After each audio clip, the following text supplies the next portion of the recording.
jury selection in and of itself is the art of trial, right? And you know that. And you taught mock trial. You were the coach for years at American Heritage, and you know that we win and lose in jury selection, right? 100%. Jury selection is everything. Right. And you really get to talk to the jurors. You know, people think that, criminal justice is about the truth or innocence. I mean, there is a lot of that, but it's Sure. about proven or not proven, or what 6 people, because here in Florida, if it's not a death case or a life case or a murder case, you're going to get 6 jurors. We hear 12 jurors, 12 jurors.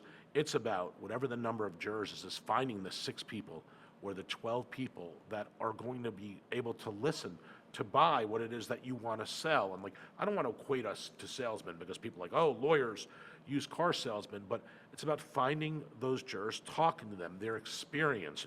How did they grow up? What experience have they had with, if it's an athlete case, with an athlete, with law enforcement officers, with being accused of something they didn't do.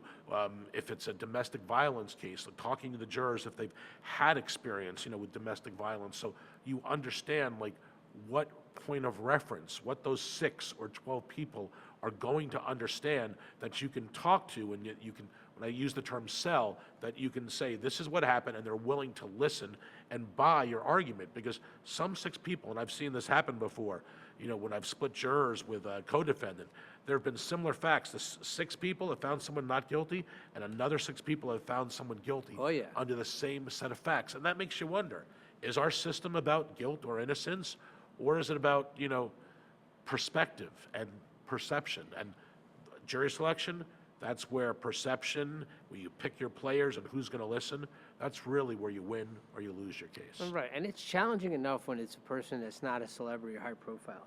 But